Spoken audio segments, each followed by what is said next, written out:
Hello दोस्तों, आप सभी का स्वागत है आपके अपने YouTube channel spectrum academy Nardiganj पर। दोस्तों मैं हूं राकेश कुमार रोशन। आज आप लोगों के लिए इतिहास का सबसे एकदम बेसिक से शुरू कर रहे हैं, प्राचीन भारत का इतिहास से। प्राचीन भारत का इतिहास, प्राचीन भारत का इतिहास, प्राचीन भारत का इतिहास।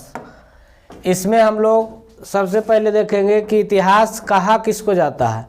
तो इतिहास अतीत से घटित घटनाओं का विवरण है।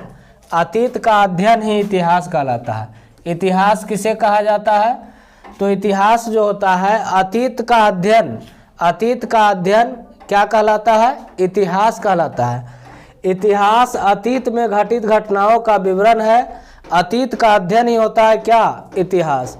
जैसे अगर आपसे पूछेगा कि इतिहास का जनक किसे कहा जाता है, तो हेरोडोटस को। इतिहास का जनक किसे कहा जाता है? हेरोडोटस को कहा जाता है। बार बार क्वेश्चन एग्जाम में पूछा जाता है कि इतिहास का जनक किसे कहा जाता है, तो हेरोडोटस को कहा जाता है। इतिहास का जनक किसे कहा जाता है? हेरोडोटस को। अब देखिए जो हम लोग पढ़ेंगे, इतिहास को 3 भागों में बांटा गया है। पहला जो भाग है प्राग ऐतिहासिक काल, दूसरा है आदि ऐतिहासिक काल और तीसरा है ऐतिहासिक काल। ऐतिहासिक काल में इतिहास को 3 भागों में बांटा गया है। प्राचीन भारत का इतिहास, मध्यकालीन भारत का इतिहास, आधुनिक भारत का इतिहास। हम लोग पढ़े शुरू करते हैं प्राचीन भारत का इतिहास, मध्यकालीन भारत का इतिहास, फिर आधुनिक भारत का इतिहास। तो ऐतिहासिक काल से भी पहले का इतिहास है, उसको हम लोग पहले पढ़ेंगे, उसके बाद ऐतिहासिक काल को पढ़ेंगे। उससे पहले का जो इतिहास है उसको प्राग ऐतिहासिक काल कहा जाता है। इस काल में मानव किसी लिपि और लेखन कला से परिचित नहीं था। जो प्राग ऐतिहासिक काल था, इस काल में मानव किसी लिपि और लेखन कला से परिचित नहीं था, मतलब पढ़ा लिखा मनुष्य नहीं होता था। उसके बाद आदि ऐतिहासिक काल जो है, लिपि से तो परिचित थे, लिपि से परिचित थे पर उसको पढ़ा नहीं जा सका है। लिपि से परिचित था, उसको पढ़ा नहीं जा सकता है।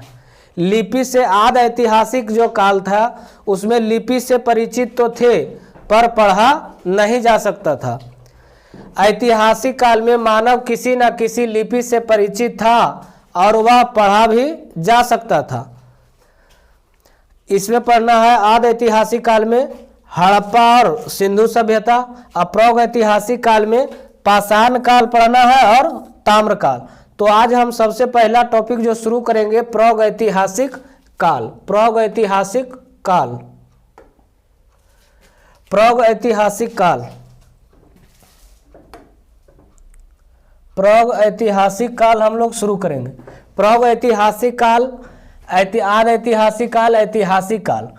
प्राग ऐतिहासिक काल में होता है, इस काल में मानव किसी लिपि और लेखन कला से परिचित नहीं था। आदि ऐतिहासिक काल में लिपि से परिचित तो थे पर पढ़ा नहीं जा सकता था। ऐतिहासिक काल में मानव किसी न किसी लिपि से परिचित था और वह पढ़ा भी जा सकता था। ये जो आपका हो गया ऐतिहासिक काल। तो आज सबसे पहला टॉपिक हम लोग शुरू करेंगे प्राग ऐतिहासिक काल। प्राग ऐतिहासिक काल में, इस काल में मानव किसी लिपि और लेखन कला से परिचित नहीं था। तो पढ़ने की दृष्टि से प्राग ऐतिहासिक काल को भी 2 भागों में बांटा गया है। एक पाषाण काल है और दूसरा ताम्रकाल है। पहला पाषाण काल है और दूसरा ताम्रकाल है। और पढ़ने की दृष्टि से पाषाण काल को भी 2-3 भागों में बांटा गया है। एक पूरा पाषाण काल है, मध्य पाषाण काल है और नव पाषाण काल है। प्राग ऐतिहासिक काल को 2 भागों में बांटा गया है। पहला पाषाण काल और दूसरा ताम्रकाल। जो ताम्र का काल था उसको ताम्रकाल कहा जाता है। पाषाण काल, पाषाण काल को भी 3 भागों में बांटा गया है। पूरा पाषाण काल, मध्य पाषाण काल, नव पाषाण काल। तो आज हम लोग देखेंगे सबसे पहले पाषाण काल। पाषाण काल देखेंगे। प्राग ऐतिहासिक काल में, प्राग ऐतिहासिक काल, प्राग ऐतिहासिक काल, इस काल में मानव किसी लिपि से परिचित नहीं था। इस कालखंड की जानकारी हमें केवल अवशेषों से मिलती है। अध्ययन की दृष्टि से प्राग ऐतिहासिक काल को 2 खंडों में बांटा गया है। पहला जो आपका है पाषाण काल और दूसरा क्या था? ताम्रकाल। पाषाण काल जो है भारत में सर्वप्रथम 1863 में, भारत में सर्वप्रथम 1863 में रॉबर्ट ब्रूस फुट ने पाषाण कालीन सभ्यता की खोज किया गया। पाषाण काल की जो खोज हुआ है भारत में सर्वप्रथम 1863 ईस्वी में रॉबर्ट ब्रूस फुट ने पाषाण कालीन सभ्यता की खोज किया। भारतीय पुरातत्व का पिता किसे कहा जाता है? भारतीय पुरातत्व का पिता किसे कहा जाता है? एग्जाम में पूछता है, सर अलेक्जेंडर कनिंघम। भारतीय पुरातत्व का पिता किसे कहा जाता है? Sir Alexander Cunningham. अब देखिए, अध्ययन की दृष्टि से पाषाण काल को आगे 3 भागों में बांटा गया है। अध्ययन की दृष्टि से पाषाण काल को आगे कितने भागों में बांटा गया है? 3 भागों में बांटा गया है। जो पहला है आपका पूरा पाषाण काल, पूरा पाषाण काल, मध्य पाषाण काल और नव पाषाण काल। पूरा पाषाण काल, मध्य पाषाण काल और नव पाषाण काल। तो आगे देखेंगे हम लोग पूरा पाषाण काल। पूरा पाषाण काल जो है, पूरा पाषाण जो काल है यह इतिहास का सबसे प्रारंभिक समय था। पूरा पाषाण काल इतिहास का सबसे प्रारंभिक समय था। इसकी काल अवधि थी 20 लाख ईसा पूर्व से 12,000 ईसा पूर्व मानी जाती है। जो पूरा पाषाण काल का अवधि था, मतलब जो समय था, वो 20 लाख ईसा पूर्व से 12,000 ईसा पूर्व मानी जाती है।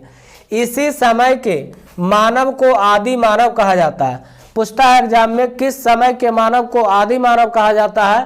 तो पूरा पाषाण काल के समय को आदि मानव कहा जाता है, आदि मानव कहा जाता है। इस काल में मानव का जीवन अस्थिर था। अस्थिर मतलब स्थिर नहीं था।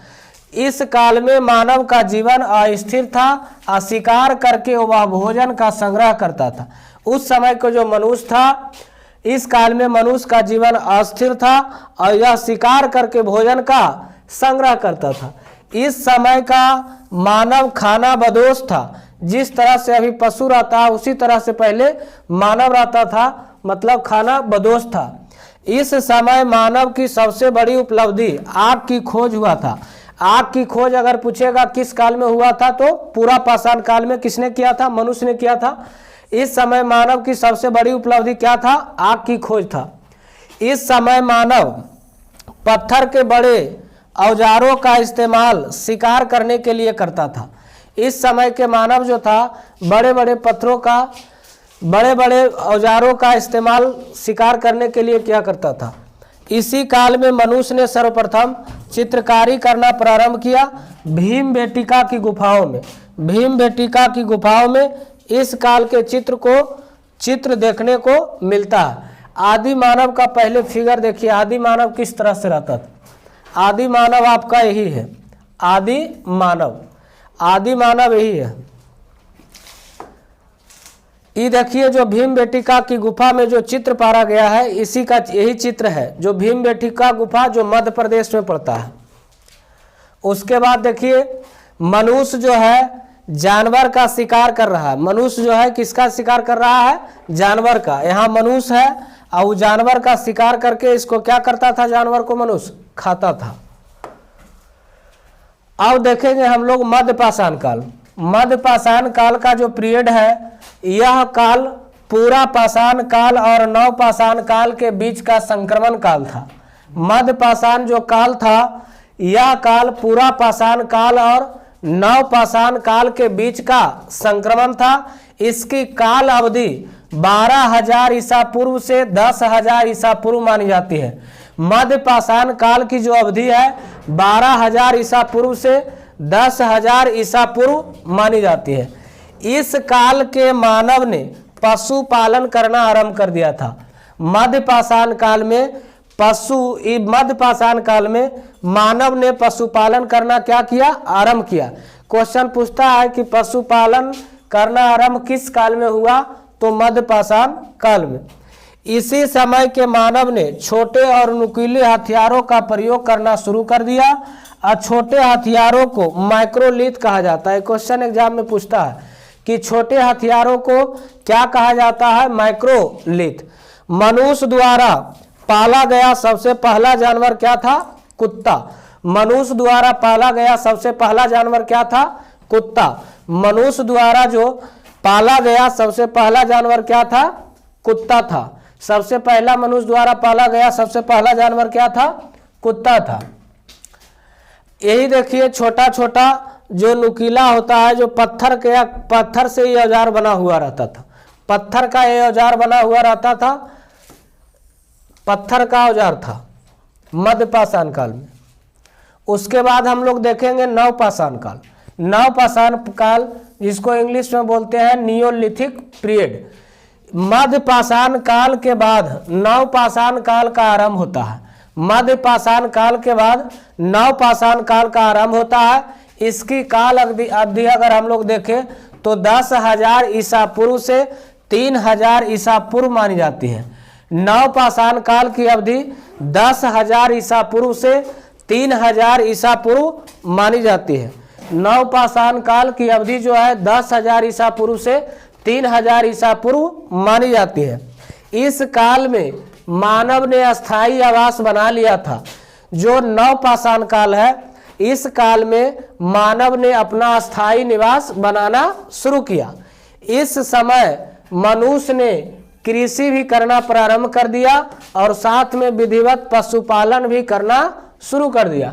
नवपाषाण काल का जो समय है, इस समय मनुष्य अस्थायी निवास बना लिया, अस्थायी आवास बना लिया। इसी समय मनुष्य ने कृषि करना प्रारंभ कर दिया और साथ में विधिवत रूप से पशुपालन भी करना शुरू कर दिया। इसी काल में पहिया की खोज भी मनुष्य ने इसी काल में किया था। पूछता है एग्जाम में कि पहिया का खोज किस काल में हुआ, तो इसका आपको जवाब देना है नवपाषाण काल में। पहिया की खोज किस काल में हुआ था? नवपाषाण काल में। अगर पूछेगा कृषि करना प्रारंभ किस काल में हुआ, तो नवपाषाण काल में। अस्थायी आवास मनुष्य ने बनाना शुरू किया किस काल में, तो नवपाषाण काल में। नेक्स्ट है, देखिए आग की खोज पूरा पाषाण काल में हुआ था। अब जो हम लोग देखेंगे ताम्रपाषाण काल। ताम्रपाषाण जो काल है, ताम्रपाषाण काल नवपाषाण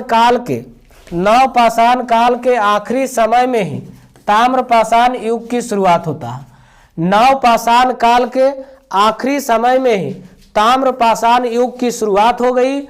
इस समय मानव ने तांबे की खोज कर लिया। इस समय मानव क्या किसका खोज कर लिया? तांबे की खोज किस काल में हुआ था? तो ताम्रपाषाण काल में। मनुष्य ने तांबे की खोज किस काल में किया था? तो ताम्रपाषाण काल में। इस काल में मनुष्य ने पत्थरों के साथ तांबे के उपकरणों का उपयोग भी करना शुरू कर दिया था। इसी काल में मतलब ताम्रपाषाण काल में मनुष्य ने पत्थरों के साथ तांबे के उपकरणों का भी उपयोग करना शुरू कर दिया। मतलब पत्थर के साथ साथ तांबा का भी उपकरणों का उपयोग करना शुरू कर दिया। किस काल में? ताम्रपाषाण काल में। अब इसका हम लोग महत्वपूर्ण तथ्य देखेंगे। सबसे पहले मनुष्य ने कौन सा पालतू जानवर पाला था? तो इसका आंसर हो जाएगा कुत्ता। सबसे पहले मनुष्य ने कौन सा पालतू जानवर पाला था? कुत्ता। सबसे पहले मनुष्य कौन सी धातु की खोज किया था? तो तांबा। सबसे पहले मनुष्य ने कौन सी धातु की खोज किया था? तांबा। सबसे पहले मनुष्य ने जौ और गेहूं की खेती किया था। सबसे पहले जो मनुष्य था किसका खेती किया था? जौ और गेहूं की खेती किया था। मेहरगढ़ बलूचिस्तान मनुष्य ने पहली कृषि किया था। मनुष्य ने पहली कृषि कहाँ किया था? मेहरगढ़।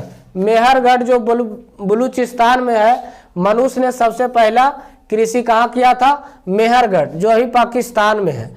उसके बाद बुर्ज होम जो कश्मीर में है, यहाँ पर मनुष्य जमीन के अंदर गड्ढा बनाकर गर्त आवास में रहता था। गर्त आवास में रहता था और यहाँ पर के मनुष्य कुत्ते को दफनाए जाने का प्रमाण मिला है। मतलब मनुष्य के साथ कुत्ते को भी दफनाए जाने का प्रमाण मिला है। कहाँ? बुर्ज होम में।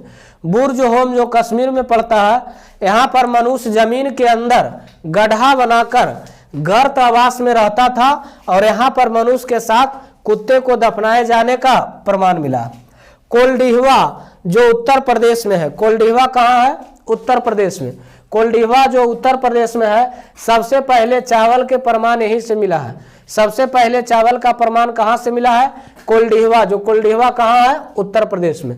भीमबेटका, भीमबेटका जो मध्य प्रदेश में है, भीमबेटका की गुफाओं में मनुष्य द्वारा बनाए गए सबसे पहले शैल चित्रों का प्रमाण मिला है। भीमबेटका जो है, भीमबेटका की गुफाओं में मनुष्य द्वारा बनाए गए सबसे पहले शैल चित्रों का प्रमाण मिला है। भीमबेटका की गुफा अगर पूछेगा कहाँ है तो मध्य प्रदेश में है। इसमें भीमबेटका की गुफाओं में मनुष्य द्वारा बनाए गए सबसे पहले शैल चित्रों का प्रमाण मिला है। सबसे पहले शैल चित्रों का क्या मिला है? प्रमाण मिला है। अब हम लोग देखेंगे कल इसका ऑब्जेक्टिव देखेंगे। मतलब पहला जो चैप्टर हुआ आपका प्रागैतिहासिक काल, इसका हम लोग कल ऑब्जेक्टिव देखेंगे। सब्जेक्टिव आप लोग टोटल पढ़ा दिए हैं। सब्जेक्टिव के बाद ऑब्जेक्टिव इसका कल शुरू करेंगे। ऑब्जेक्टिव इसमें बनेगा 30 या 35 क्वेश्चन, उसका कल ऑब्जेक्टिव करवा देंगे। अगर वीडियो आप लोग को पसंद आएगा तो वीडियो को लाइक एवं चैनल को सब्सक्राइब करें और दोस्तों के साथ शेयर करें।